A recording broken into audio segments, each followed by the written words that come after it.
Hello friends, कैसे हैं आप सब। आप सभी का आपके अपने YouTube channel sociology with Sangeeta में मैं संगीता स्वागत करती हूं। और इस चैनल के माध्यम से हम लोग सोशियोलॉजी के कम्पिटिटिव एग्जाम के प्रिपरेशन करते हैं, जिसमें आपको अभी रात के 8 बजे बीपीएससी 4.0 सोशियोलॉजी के पीजीटी के सिलेबस को कंप्लीट करवाया जा रहा है, जिसमें हम लोग एनसीईआरटी सीरीज़ को कर रहे हैं। और आज क्लास 11 का आपका चैप्टर नंबर 5 होगा और चैप्टर 5 है आपका समाजशास्त्र अनुसंधान पद्धतियाँ। ठीक है, इसको हम लोग देखेंगे, इसके सारे थ्योरीज को एनसीईआरटी बुक से कवर करेंगे। और जैसा कि मैंने आप देख सकते हैं ये एनसीईआरटी का बुक है, इससे हम लोग सारे इसके अंदर जो मटेरियल दिए गए हैं, जो थ्योरी दिया गया है पढ़ने के लिए, क्योंकि देखिए एनसीईआरटी जो है ये हमारे बेसिक नॉलेज को डेवलप करने के लिए इसमें सारे फैक्ट्स दिए जाते हैं। तो मैं इसका तो हेल्प लूँगी ही, इसमें जो दिया गया वो आपको बताऊँगी, साथ ही साथ जो आपके एग्ज़ाम के पॉइंट ऑफ व्यू से इम्पॉर्टेंट होंगे उसको भी बताते हुए चलूँगी। और जैसा कि मैंने आपको कल के क्लास में, परसों के क्लास में पूछा था कि क्या आप लोग टॉपिक वाइज एमसीक्यू करना चाहते हैं, तो बहुत सारे कमेंट आए कि हाँ मैम स्टार्ट करवाइए, तो करेंगे। तो कल से मॉर्निंग के 8 बजे में हम लोग टॉपिक वाइज एमसीक्यू को कवर करेंगे। और कल का जो एमसीक्यू हम लोग का रहेगा वो इसी सामाजिक अनुसंधान से रिलेटेड रहेगा। इसके अंतर्गत जितने भी ज़्यादा से ज़्यादा हो सके एमसीक्यू को हम लोग कवर करेंगे। उसके साथ ही साथ एनसीईआरटी के भी बुक के भी एमसीक्यू को हम लोग कवर करेंगे। तो चलिए क्लास को स्टार्ट करते हैं। क्लास अगर आपको हेल्पफुल लग रही है तो ज़रूर इसे लाइक करते चले तथा अपने दोस्तों के साथ शेयर भी करते चले। तो देखिए हम लोग क्या पढ़ रहे हैं, समाजशास्त्र और उसके अंतर्गत अनुसंधान पद्धतियाँ। तो सबसे पहले आप लोग पढ़े होंगे कि समाजशास्त्र को क्या बोला जाता है, एक सामाजिक विज्ञान बोला जाता है। तो सामाजिक विज्ञान क्यों बोला जाता है, क्यों इसको एक विज्ञान बोला गया है, या फिर अर्थशास्त्र को विज्ञान बोला जा रहा है। हम लोग तो जैसे जानते हैं जो प्राकृतिक विज्ञान होते हैं, जैसे आपका फिजिक्स, केमिस्ट्री, बायोलॉजी हो गया, ये सब तो साइंस के अंतर्गत आते ही हैं। लेकिन हम लोग क्या पढ़ रहे हैं, सोशल साइंस यानी सामाजिक विज्ञान के अंतर्गत आपका इतिहास, समाजशास्त्र, अर्थशास्त्र, राजनीति शास्त्र, ये सभी आ जाते हैं। और इन सभी को क्या बोला जाता है, विज्ञान बोला जाता है। वो इसलिए बोला जाता है कि हम वैज्ञानिक पद्धतियों का प्रयोग करके, जब भी हम किसी वैज्ञानिक पद्धतियों का प्रयोग करते हैं तो हमारा जो डाटा निकलता है वो सही निकलता है, कि ताकि अगर कोई दूसरा व्यक्ति भी आकर अगर उसका परीक्षण करे तो उसको वही डाटा निकल कर आए। ऐसा नहीं है कि हम अपने मन से किसी चीज़ को पकड़ दें।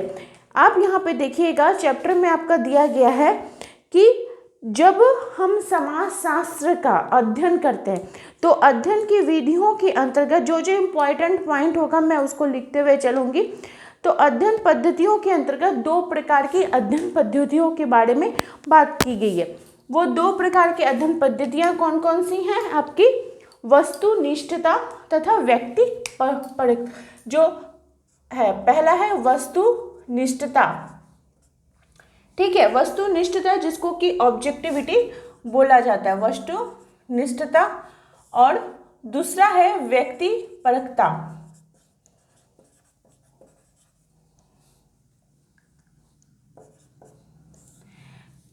वस्तुनिष्ठता जो होता है उसको ऑब्जेक्टिविटी बोला जाता है। आप लोग जब एग्जाम देते हैं तो एग्जाम में देखिएगा कि आप जब बीपीएससी का एग्जाम देने के जाएंगे तो आपको 5 जो ऑप्शन दिए रहेंगे, ठीक है, ऐसे 1 2 ABCD करके आपको 5 ऑप्शन दिए हुए रहेंगे। इसमें से जो सही ऑप्शन रहेगा उसको आप मान लीजिए टिक लगाइएगा, तो आपको 1 नंबर जो है उसका मिल जाएगा, ठीक है। इसमें आपकी नंबर की कटौती किसी प्रकार की नहीं होगी।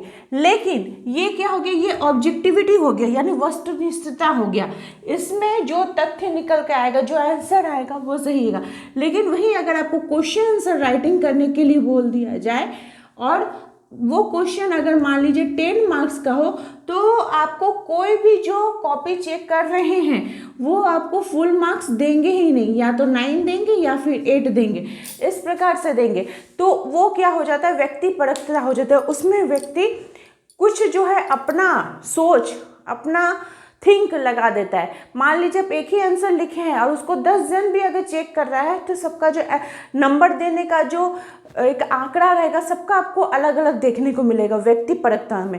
लेकिन वस्तुनिष्ठता जो होता है वो एक सही सर्वेक्षण विधि होता है, सही विधि होता है कि ताकि उसमें आपको जो भी नंबर मिल रहा है वो सही मिले। और इसमें क्या होता है कि जो व्यक्ति होता है वो दूसरे की आंखों के, यहाँ पे देखिए दिया गया है कि वे अपने आप को तथा अपने अनुसंधान कार्य को दूसरे की आंखों से देखने का प्रयास करते हैं। व्यक्तिपरकता में व्यक्ति दूसरे के, मतलब वो सोचता है कि नहीं हम ऐसा नंबर दे रहे हैं पर हम ऐसा कर रहे हैं तो दूसरे क्या सोच रहे हैं, वो दूसरे को जगह पे अपने आप को रख के जब वो देखने की कोशिश करता है तो इसी तकनीक को क्या बोला जाता है, स्ववाचक तकनीक बोला जाता है या फिर आत्मवाचक बोला जाता है। क्या बोला जाता है, स्ववाचक या फिर आत्मवाचक बोला जाता है। तो इसका मतलब हुआ कि दूसरे के स्थान पर दूसरे की आंखों से देखने का प्रयास करने को स्ववाचक या आत्मवाचक बोला जाता है। ये आपके एनसीईआरटी के बुक में दिया हुआ है, ठीक है। उसी प्रकार से बोला जा रहा है कि जो व्यक्तिपरकता होता है उसमें व्यक्ति का कुछ अपना सोच, अपना थिंकिंग रह जाता है। मान लीजिए कि कोई ऐसी जगह है, कोई एक ऐसी एक जनजाति है जिसके बारे में बोला जाता है कि अरे ये तो ऐसा ही है, ये तो मारधाड़ी करता है, ये लड़ाई पीटी करता है। तो एक अवधारणा, हम नहीं देखे हैं उसको, नहीं सोचे, लेकिन उसके बारे में ऐसी अवधारणा बना ली कि ओह अगर ये इस जाति का है तो वो ऐसा ही करेगा। मतलब ये हमारा एक सोच बन जाता है, हम तो उसको देखे नहीं है। हो सकता है कि एक आध आपको उस तरह का केस देखने को मिल जाए, लेकिन ये जरूरी तो नहीं है कि सभी वैसे ही होंगे। तो वो व्यक्तिपरकता के अंतर्गत आपका आता है। जैसे मान लीजिए अनुसंधान की जो विधियां होती हैं उसके अंतर्गत हमें बहुत सारे वस्तुनिष्ठ और व्यक्तिपरकता तो हम लोग कर लिए, साथ ही साथ हमें अन्य अनेक और भी विधियों का प्रयोग करना पड़ता है जिसको कि बहुविधि पद्धतियां बोला जाता है। बहुविधि पद्धति के अंतर्गत आप प्रश्नावली का यूज़ करिएगा, आप साक्षात्कार का यूज़ करिएगा, आप निदर्शन का यूज़ कीजिएगा जिसको कि सैम्पलिंग बोला जाता है। इन सभी विधियों का हम लोग प्रयोग करते हैं। तो जैसे बहुविधि प्रयोग है इसके लिए हम देख सकते हैं उदाहरण के तौर पर कि मान लीजिए आपको भारतीय समाज में संयुक्त परिवार का अध्ययन करना है। तो संयुक्त परिवार का अध्ययन करने के लिए जो जनगणना विधि होती है वो सर्वश्रेष्ठ विधि होती है। संयुक्त परिवार का अध्ययन करने के लिए जनगणना विधि को सर्वश्रेष्ठ विधि माना जाता है। और क्या होता है कि कभी कभी हम लोग इस प्रकार से अनुसंधान करते हैं कि हमें छोटी चीज़ों का भी अनुसंधान करना है, कोई बड़े चीज़ों का भी अनुसंधान करना है, तो बहुत सारे हम लोग क्या करते हैं तरीकों का यूज़ करते हैं जिसको कि बहुविधि विधि कहा जाता है, बहुविध विधि कहा जाता है। जैसे अभी मान लीजिए जो आपका इलेक्शन का टाइम चल रहा है तो इसमें आप देखिएगा कि आपको इंटरनेट के माध्यम से या फिर आपको प्रश्नावली के माध्यम से आपसे आपकी राय को पूछी जाती है कि इस जगह पे कौन सी पार्टी होनी चाहिए या फिर आपका वोट जो है वो किसको जाएगा। तो आप अपने सोच के हिसाब से बोलते हैं। अभी देखिएगा कि फ़ोन पे बहुत सारे कॉल्स आते हैं कि आप किसकी सत्ता चाहते हैं, आप इनकी सत्ता चाहते हैं या फिर इनकी सत्ता चाहते हैं, या फिर आपके पास कोई जो आते हैं जो सर्वे करने के लिए उन लोग एक पेपर दे के जाएंगे, उसमें आपका 10 क्वेश्चन रहेगा, 10 क्वेश्चन को आपको आंसर देने को रहता है। तो ये सब क्या है, एक अनुसंधान का विधि होता है जिसके माध्यम से जो भी जांच करना है उसको किया जाता है। अब देखिए यहाँ पे हम लोग अनुसंधान को तो पढ़ ही रहे हैं, तो अनुसंधान के विधि को जांचने के लिए भी 2 प्रकार की विधि होती है। कौन कौन सी वे 2 विधि होती हैं? एक होती है सहभागी अवलोकन, ठीक है, 2 ये 3 हम बोल सकते हैं। सहभागी अवलोकन जिसमें जो व्यक्ति रहता है वो खुद प्रेजेंट रह के जब उस समस्या का अध्ययन करता है तो उसको सहभागी अवलोकन बोला जाता है। दूसरा रहता है असहभागी अवलोकन, ठीक है। असहभागी अवलोकन मतलब वो किसी का मदद लेकर या तो बुक का मदद लेकर इन सभी चीज़ों का मदद लेके जब वो यूज़ करता है। और तीसरा होता है अर्ध सहभागी अवलोकन, मतलब खुद भी प्रेजेंट रह रहा है और थोड़ा हेल्प भी लेकर जो अध्ययन कर रहा है वो हो जाएगा। यहाँ पर आप एक क्वेश्चन पूछ सकते हैं कि जो सहभागी अवलोकन होता है वो कहाँ पे किया जाता है। तो ये जो अवलोकन है अधिकतर आपको फील्ड वर्क में देखने को ज़्यादा मिलेगा। जो क्षेत्रीय कार्य होता है उसमें आपको ये चीज़ देखने को सहभागी अवलोकन ज़्यादा मिलता है। क्षेत्रीय कार्य जो होता है इसमें क्या होता है कि मान लीजिए आपको कोई एक समस्या दी गई है, तो या फिर आपको अगर कोई आदिवासी के बारे में आपको जानना है तो आप उस आदिवासी के साथ जब तक नहीं रहिएगा और एक निश्चित समय के लिए, ऐसा नहीं है कि आप एक दिन के यहाँ जाकर उनके सारे अंदर की बातों को आप जान लीजिएगा। उनके अंदर को बातों को जानने के लिए आप तो बाहरी है ना, आप मान लीजिए सर्वेक्षण करता है तो आप बाहरी लोग हैं, तो आप उनकी अंदर की बातों को जानने के लिए उन अंदर का निवासी आपको बनना पड़ेगा। तो इसके लिए आपको कुछ एक लंबी अवधि तक रहना पड़ेगा उनके साथ, और लंबी अवधि तक रहने के बाद उनके साथ सहभागी रूप में, एक पार्टिसिपेट के रूप में सारे चीज़ों को अटेंड करना होगा, तब जाकर कहीं उनकी जो मन की बातें हैं आप तक पहुंच सकेगी। ठीक है, तो सहभागी प्रेक्षण को प्रायः क्षेत्रीय कार्य बोला जाता है। ठीक है, और सबसे पहले अगर बात की जाए क्षेत्रीय कार्य की तो किसने किया था, तो ब्रोनिस्लाव मैलिनोवस्की जी ने किया था। इनके बारे में जो कंप्लीट इनका बायोडाटा है, इनकी थ्योरी है, मैं पहले भी करवा चुकी हूँ, उसका लिंक भी मैं डिस्क्रिप्शन बॉक्स में आप दे दूँगी, आप लोग उसको भी एक बार क्लास को ज़रूर देख लीजिएगा।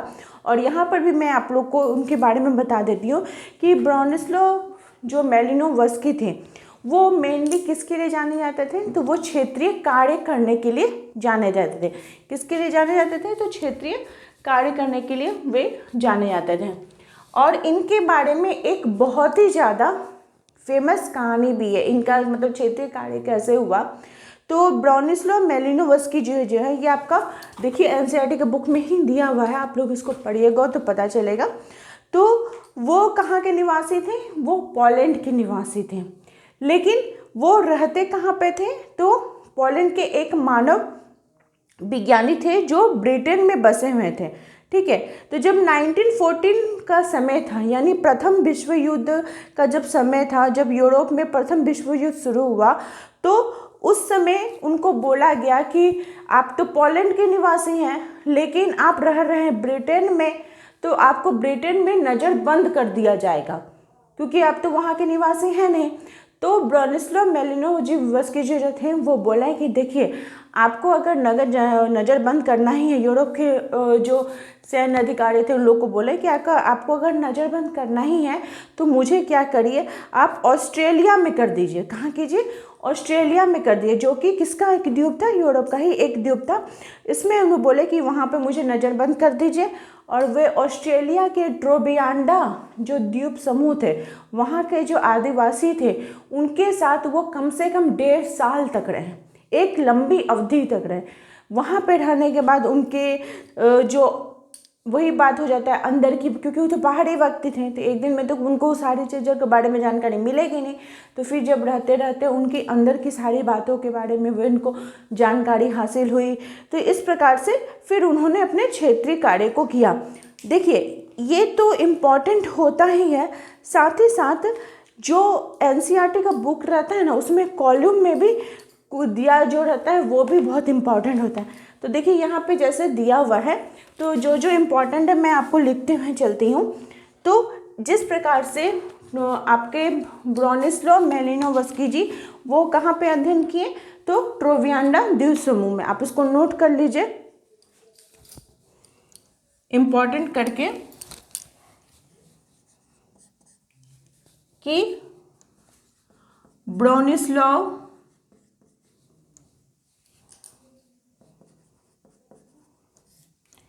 मैलिनोवस्की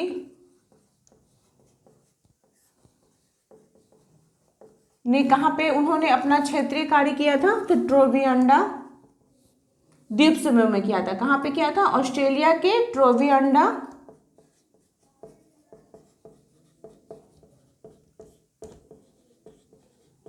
द्वीप समूह में किया था। उसी प्रकार से आपके नेक्स्ट जो आते हैं भारत के अंतर्गत अंडमान निकोबार द्वीप समूह में रेडक्लिफ ब्राउन ने कहाँ पे अपना क्षेत्रीय कार्य किया था? तो अंडमान निकोबार द्वीप समूह में, और इनकी पुस्तक का नाम क्या है? अंडमान। रेडक्लिफ ब्राउन की पुस्तक का नाम है अंडमान। उसके बाद आपके इवांस प्रिचार्ड,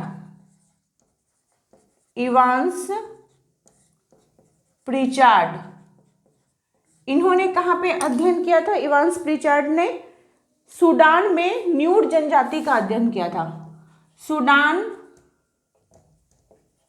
सूडान के न्यूड जनजाति का इन्होंने अध्ययन किया था इवांस प्रिचार्ड ने। 4th नंबर पे आपका आ जाता है कि फ्रांज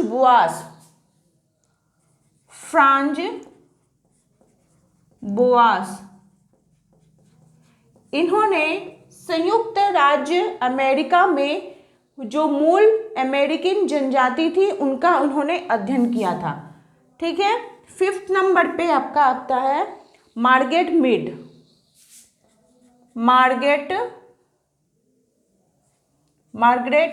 मीड, इन्होंने किसका अध्ययन किया था? तो इन्होंने समोआ जनजाति का अध्ययन किया था। समोआ जनजाति का इन्होंने क्षेत्रीय अध्ययन किया था। और क्लिफोर्ड गिड्स, 6 नंबर पे लिख लिए,